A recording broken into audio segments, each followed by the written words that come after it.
Bonsoir tout le monde et bienvenue à la séance ordinaire du Conseil municipal de la ville de Témiscouata-sur-le-Lac du lundi 3 juillet 2023.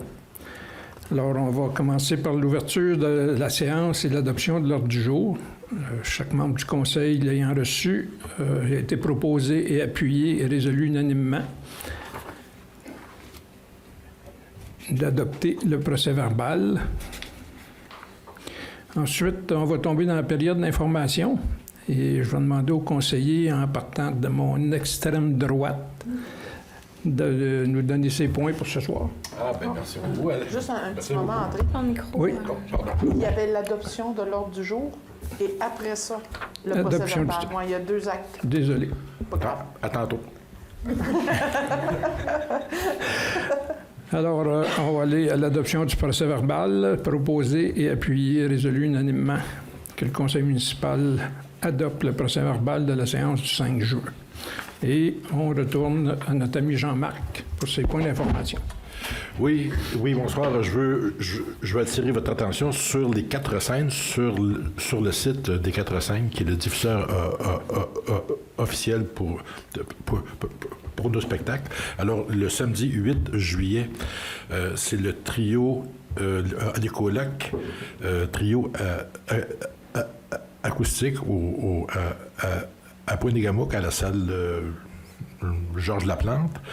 Et le 15 juillet, c'est Guillaume Lafont, un chansonnier à Desjely. Samedi le 15 juillet. C'est les 2 prochains spectacles. En plus, tantôt, on va parler des mercredis du parc là, qui débutent ce mercredi-là. Merci. Merci Jean-Marc. Mayanne?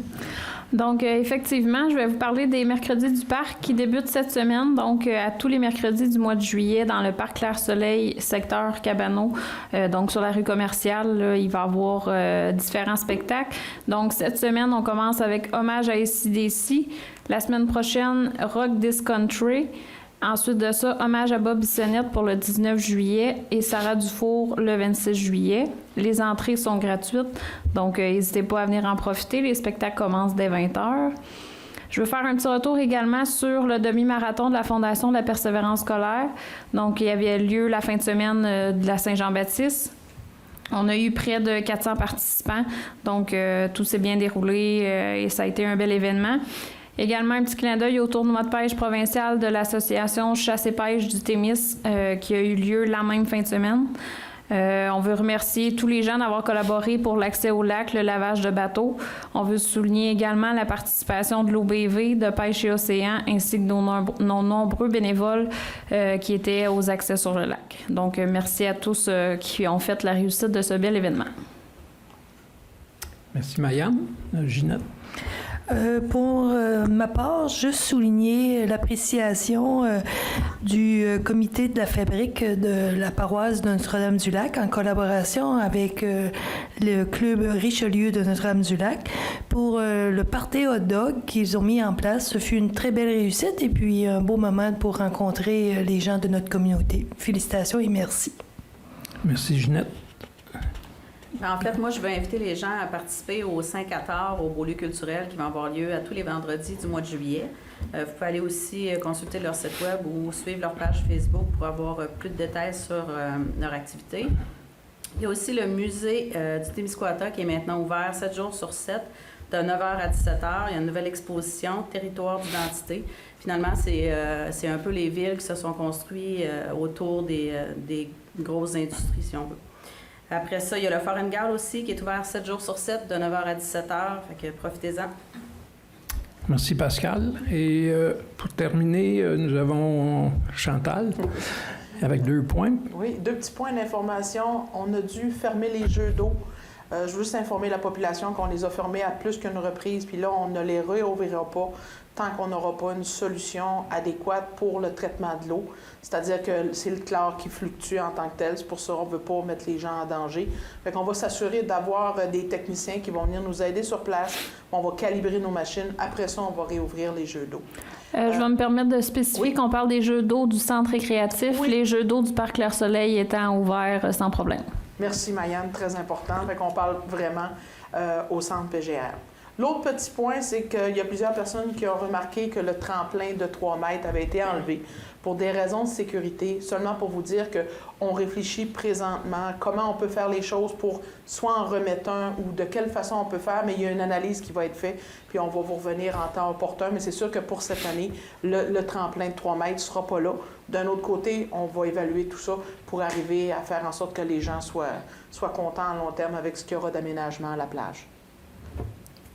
Merci, Chantal. Alors, on va passer à l'approbation et autorisation des comptes du mois. Et après avoir discuté, les membres du Conseil, posé nos questions, avoir eu nos réponses, il a été proposé et appuyé et résolu unanimement qu'on accepte les montants représentant 428 378,05 $ pour les comptes déjà payés et 745 180,97 $ pour les comptes à payer. Projet de résolution, mandat, services financiers, marge de crédit, projet d'immobilisation, RBC, en conformité au règlement de gestion contractuelle numéro 225-18. Attendu que la Ville de Témiscouata-sur-le-Lac a adopté le règlement de gestion contractuelle numéro 225-18, lequel est en vigueur en date du 12 septembre 2018, attendu que ce règlement prévoit la possibilité de conclure de gré à gré ou par demande de prix des contrats qui comportent une dépense d'au moins 25 000 $, mais inférieure au seuil de la dépense d'un contrat qui ne peut être adjugé qu'après une demande de soumission publique en vertu de l'article 573 de la Loi des cités et villes. Attendu que la Ville favorise, si possible, la rotation parmi les fournisseurs potentiels à l'égard des contrats qui peuvent être passés de gré à gré, en tenant compte des principes et mesures prévus aux articles 9 et 10 du règlement de gestion contractuelle. Attendu qu'en application des principes et mesures contenus au règlement de gestion contractuelle, le Conseil municipal entend octroyer un mandat à l'institution financière RBC de fournir les services bancaires visant des marges de crédit relatives à divers projets d'immobilisation au montant de 0,75 %, représentant un montant de 43 940,75 $. Il a été proposé, appuyé et résolu unanimement que le Conseil municipal de la Ville de Témiscouata-sur-le-Lac octroie un mandat à l'institution financière RBC de fournir les services bancaires visant des marges de crédit relatives à divers projets d'immobilisation au montant de 0,75 % représentant un montant de 43 940,75 $. Que cette dépense soit assumée à même les règlements d'emprunt correspondant à ces dépenses, 292-22 blocs sanitaires et réservoirs à essence environ 6 mois, et 293-22 système d'éclairage et estrade terrain de baseball environ 1 an. Que M. Denis Blais-Maire, ou en son absence, le maire suppléant, et Mme Chantal Caron, directrice générale, en son absence, la directrice des finances, soient et sont pour les présentes autorisés à signer pour et au nom de la Ville de Témiscouata-sur-le-Lac tous les documents nécessaires pour donner plein effet à cette résolution. Nomination des officiers responsables désignés, lavage des embarcations visant à prévenir l'infestation des moules zébrés, autres espèces exotiques envahissantes, concernant les nuisances. Attendu le règlement numéro 316-23 adopté 5 juin 2023 relativement au lavage des embarcations visant à prévenir l'infestation des moules zébrés et autres espèces exotiques envahissantes concernant les nuisances. Attendu qu'en vertu de l'article 5 de ce règlement, il y a eu lieu de nommer des officiers responsables désignés afin de procéder à l'application de cette réglementation. Attendu que ces officiers ont le pouvoir d'interdire l'accès au plan d'eau à toute embarcation motorisée et non motorisée dont la présence d'espèces animales ou végétales est visible sur l'embarcation, ainsi que d'intenter une poursuite si l'utilisateur n'est pas en possession d'un certificat de lavage annuel valide ou s'il n'a pas en sa possession une preuve de lavage journalier valide. Attendu que ceux-ci peuvent appliquer le présent règlement en effectuant une patrouille nautique une patrouille, une inspection terrestre ou encore en visionnant les caméras de surveillance attitrées à la gestion des stations de lavage et des débarcadères municipaux, les officiers responsables désignés peuvent visiter, examiner à toute heure raisonnable toute propriété immobilière afin de constater le respect de la réglementation en vigueur. Attendu que les personnes désignées sont autorisées à se faire accompagner dans le cadre de leur intervention par toute personne susceptible de l'aider dans leurs fonctions. En conséquence, il est proposé et appuyé et résolu unanimement que le conseil municipal de la ville de Témiscouata-sur-le-Lac désigne les personnes suivantes comme officiers responsables désignés, responsables de l'application du règlement numéro 316-23 visant le lavage des embarcations dans le but de prévenir l'infestation des moules zébrés et autres espèces exotiques envahissantes concernant les nuisances. Gérald Dubé, qui est directeur du service d'incendie, M. Mario Bourassa, urbaniste, Mme Andréane Barbeau, urbaniste, et Mme Denise Deschamps, urbaniste. Programme d'aide au fonctionnement des infrastructures régionales, Société d'histoire et d'archéologie du Témiscouata, CHAT, confirmation de l'aide financière de la ville de Témiscouata-sur-le-Lac. Attendu que la Société d'histoire et d'archéologie du Témiscouata est responsable des opérations du Fort Ingalls, ce dernier ayant été reconnu comme une infrastructure à caractère régional auprès de la MRC de Témiscouata.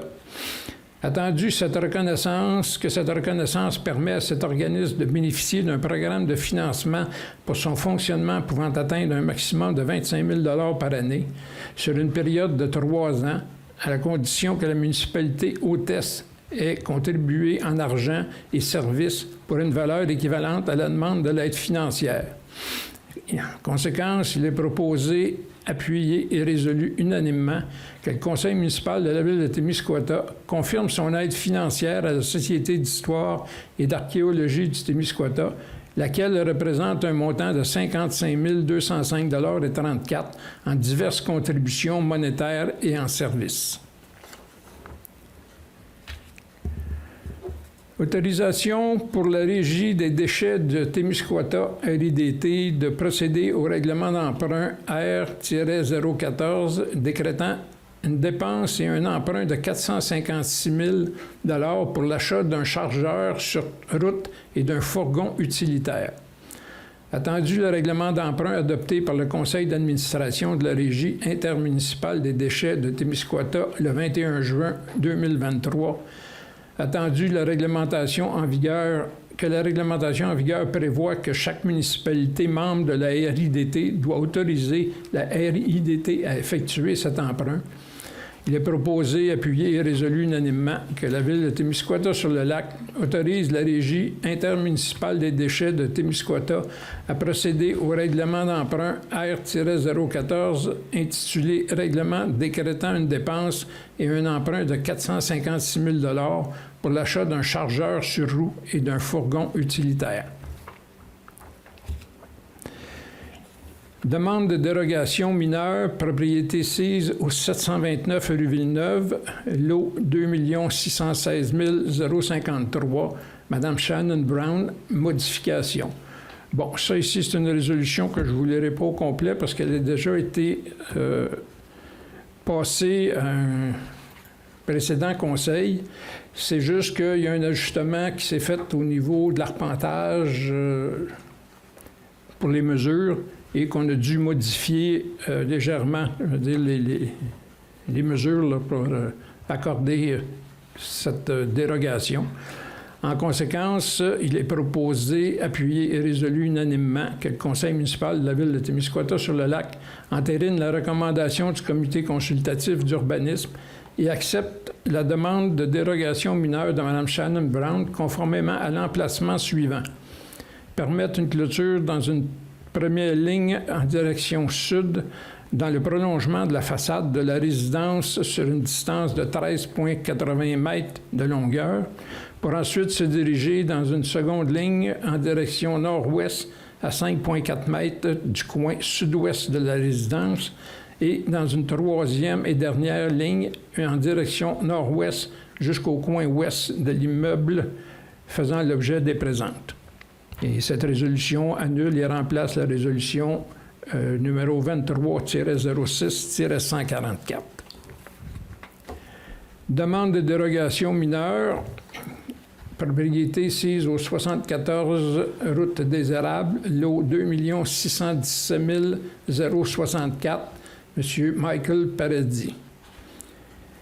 Attendu que la recevabilité de la demande de dérogation mineure de M. Michael Paradis relativement à la propriété située au 74 route des Érables à Témiscouata-sur-le-Lac, attendu que cette demande a été déposée le 29 mai 2023 par M. Michael Paradis et porte sur le lot 2 617 064 au cadastre du Québec, attendu que cette demande vise à permettre l'implantation d'un garage isolé en cour arrière à 2,15 mètres de la résidence, alors qu'il est stipulé à l'article 5.3.2 du règlement de zonage 167-89 que celui-ci doit se situer à une distance minimale de 3 mètres du bâtiment principal, soit une dérogation mineure de 0,85 mètres.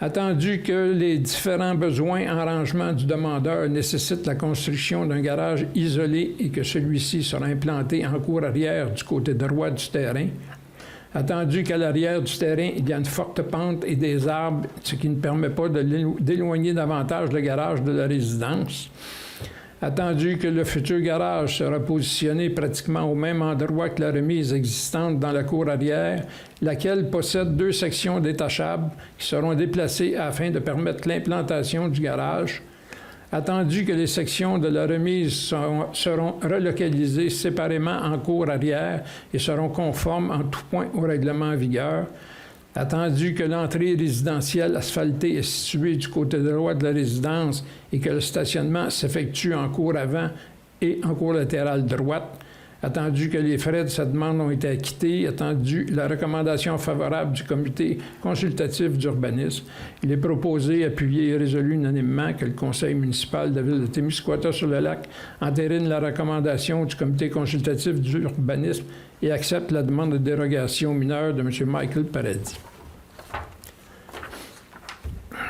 Une autre demande, dérogation mineure, propriété sise au 34 rue Rosaire-Dubé, lot 4 912 046, M. Ronald Caron. Attendu la recevabilité de la demande de dérogation mineure de M. Ronald Caron relativement à la propriété située au 34 rue Rosaire-Dubé à Témiscouata-sur-le-Lac, attendu que cette demande a été déposée le 31 mai 2023 par M.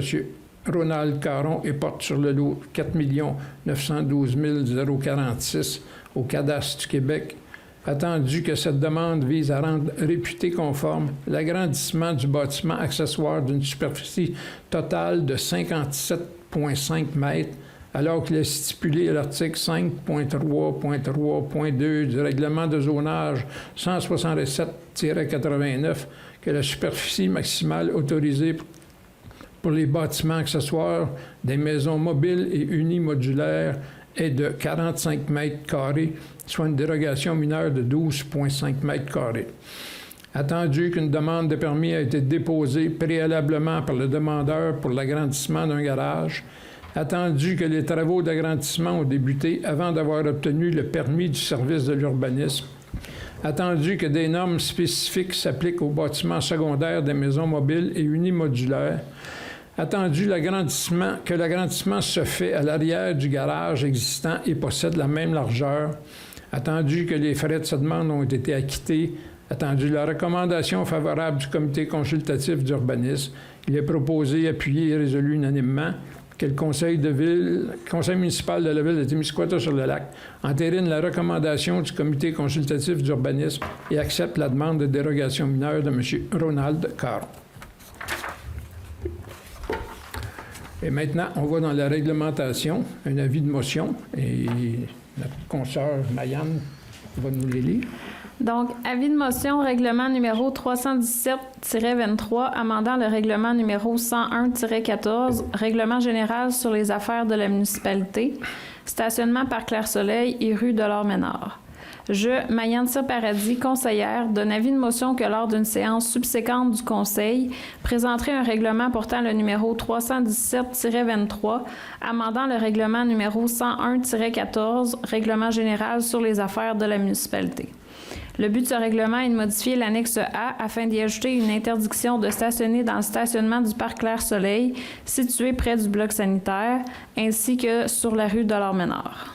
Oui, et il faut spécifier que ces interdictions, les pancartes, si ce n'est pas déjà fait, vont être posées très bientôt. L'interdiction du stationnement pour le parc Clair-Soleil, c'est de 22h à 7h du matin. Et sur Delors-Ménard, ça va être interdit sur les deux côtés, 24 heures par jour. Dépôt du projet. Donc, dépôt du projet de règlement numéro 317-23, amendant le règlement numéro 101-14, règlement général sur les affaires de la municipalité, stationnement par Clair-Soleil et rue Delors-Ménard. Je, Mayane Cyr-Paradis, conseillère, dépose le projet de règlement portant le numéro 317-23, amendant le règlement numéro 101-14, règlement général sur les affaires de la municipalité. Le but de ce règlement est de modifier l'annexe A afin d'y ajouter une interdiction de stationner dans le stationnement du parc Clair-Soleil, situé près du bloc sanitaire, ainsi que sur la rue Delors-Ménard. Merci, Mayane. Alors, on est déjà rendu à la période de questions. Alors, si vous avez des questions, ceux qui sont dans la salle, vous pouvez vous avancer au micro. Et pour les gens en ligne, l'adresse est déjà là. Oui, c'est questionséance@témiscouata-sur-le-lac.ca. Merci, Chantal.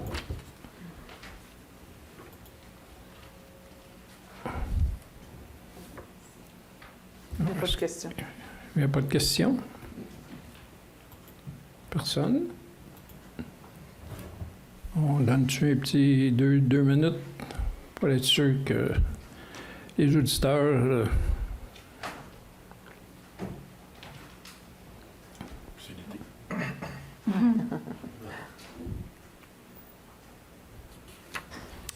Bon, alors, voyant qu'il n'y a pas de questions, on va mettre fin à notre conseil de ce soir.